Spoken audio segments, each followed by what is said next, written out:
Good morning guys. ৰাতিপুৱাই চকাৰ ৰুটটোৰ পৰা আজিৰ ভ্লগটো ষ্টাৰ্ট কৰিছোঁ। আৰু এইফালে আহিছে মামাই এখন নতুন গাড়ী লৈছে, তাকে ৰাতিপুৱাতে আহিছে আৰু আমাক দেখাবলৈ। আৰু ভাবিলোঁ আপোনালোককো দেখাই দিওঁ, আৰু এইফালে দেখাই দিছোঁ গাড়ীখন।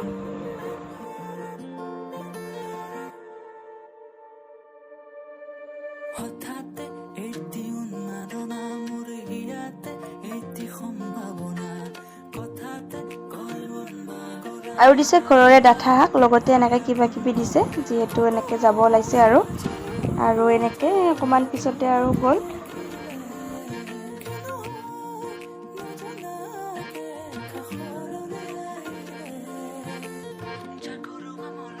আৰু আজি আহিল এটা পাৰ্চেল। এইটো এটা ছাৰপ্ৰাইজ পাৰ্চেল হয়, দেউতাৰ কাৰণে দিছিলোঁ আমি, যিহেতু দেউতাৰ বাৰ্থডে আছিলে অহাকালি, সেইকাৰণে।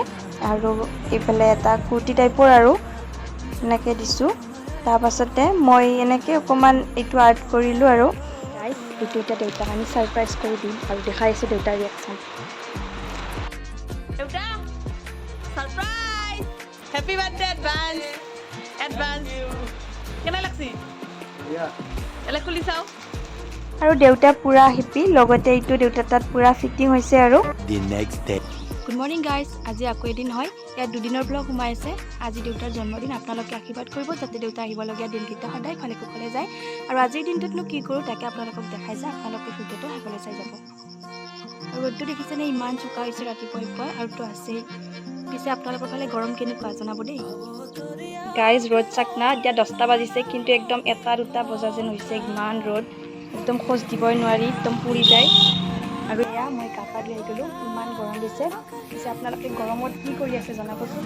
একদম থাকিব পৰা নাই, গৰমত অৱস্থা নাই গাইজ। গৰমৰ দিনত মই পিছে এনেকৈ পাকি ধুয়ে বেছি ভাল পাওঁ। বিচনাখন একদম জুই হৈ থাকে, সেইকাৰণে মই বিচনাখন নুশুৱে, এনেকৈ অকণমান আৰাম পাওঁ। আৰু ওপৰত ফেন চলি থাকে, আৰু তলত মই শুই থাকোঁ বিন্দাছ। এনেকৈ বিচনাত শুৱাৰ একদম সাধ্য নাই, ইমান বেছি গৰম।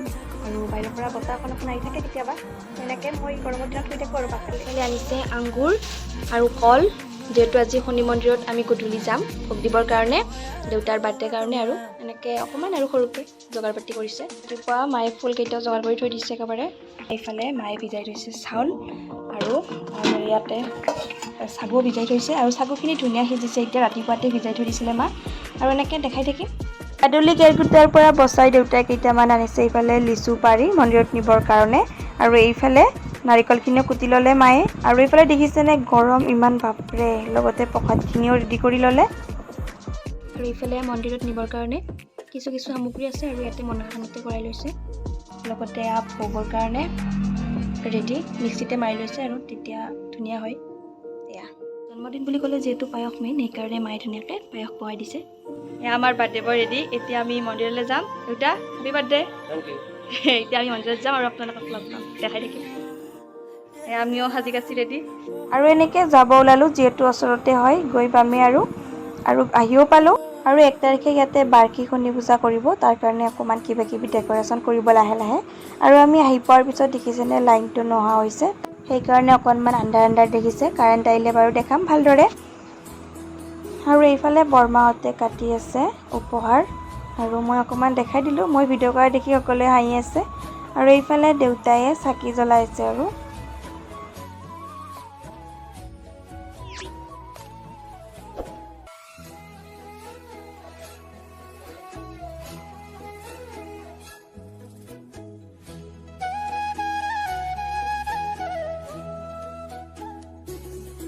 দেউতাৰ লগতে আমিও ধূপ চাকি জ্বলালোঁ। তাৰপাছত শনি বাবাৰ আশীৰ্বাদ দিলোঁ, আপোনালোকেও তাৰ পৰা আশীৰ্বাদ লওক। আৰু অকণমান পিছত এইফালে নামৰীয়া দল আহি পাইছে, আৰু যিহেতু প্ৰত্যেক শনিবাৰে ইয়াতে নাম ধৰাই গধূলি, আৰু এনেকৈ সকলোবোৰ পৰা আহি পাইছে। আৰু এইফালে মই অকণমান দেখাই দিলোঁ।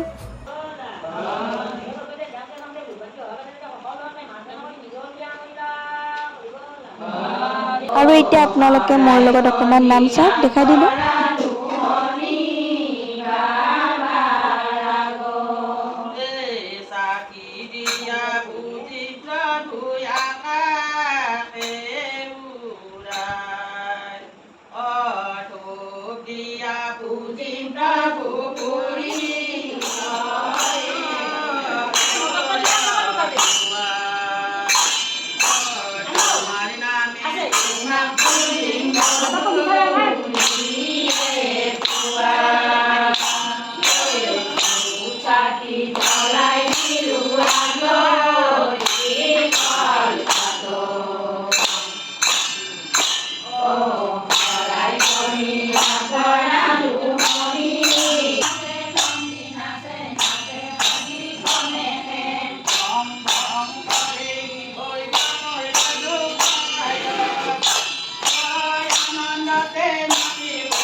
দেউতাহঁতকো অকণমান ভিডিঅ' কৰি থৈ দিলোঁ আৰু।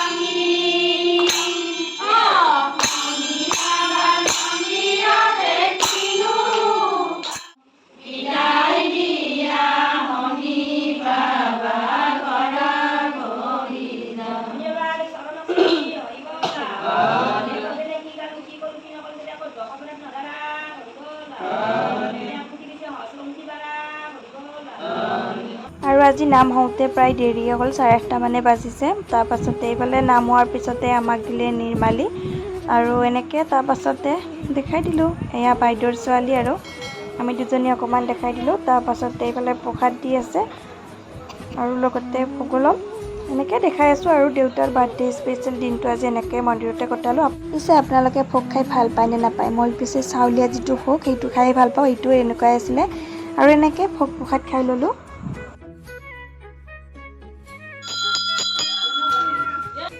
ঘৰত যাম আমি এতিয়া। আৰু মা ইফালে বেডিং পত্ৰ লৈ পুৰা ভোগ প্ৰসাদে লৈ এতিয়া ঘৰা ঘৰি যাম আৰু ঘৰত যাই লগ পাইছোঁ। আৰু খৰাহি পাই গ'লোঁ, এতিয়া আৰু বস্তু বনোৱাত লাগি যাম। তাৰপাছতে মায়ে সহায় কৰিছে এইফালে পায়স আৰু লগতে দেউতাই আনিছে মাংস আৰু কিবা এটা বনাম বাৰু মই এতিয়া পাকঘৰত আছোঁ বিৰিয়ানী বনাই, আৰু এইফালে ইয়াত যোগাৰ পাতি কৰি আছোঁ আৰু বনোৱা হোৱা নাই।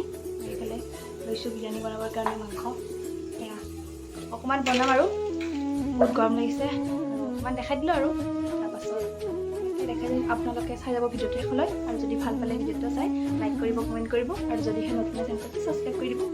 এয়া বিৰিয়ানী ৰেডি হৈ গ'ল। মাংসখিনি বনাই আছোঁ, বাকী ময়ে বনাইছোঁ আৰু বিৰিয়ানীখিনি হৈ গৈছে। সোনকালে নমাই থৈ দিছোঁ, অকণমান দেৰিকৈ দেখাইছোঁ বাৰু।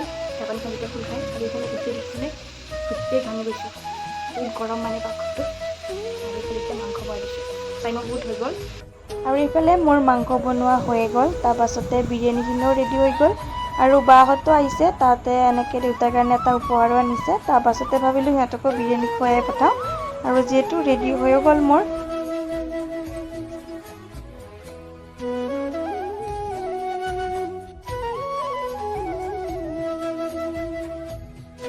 আৰু এনেকৈ দিলোঁ। পিছে বা নাখালে, শনিবাৰ পালিছে হেনো, সেইকাৰণে নাখায় আৰু মাছ মাংস। আৰু বিৰিয়ানীখিনি আগত লৈ বাৰু ৰখি থাকিব পাৰোঁনে? এতিয়া জল্দি জল্দি খাই লওঁ। খোৱা হ'ল আৰু বিৰিয়ানীখিনি সদায় নিচিনাকৈ টেষ্টি হৈছিলে। তো এতিয়া আৰু ব্লগটো বেছি দীঘলীয়া নকৰোঁ, চাই কিনে অকলে জনাব। আজি নিৰ্মালি আছিলে, বাই।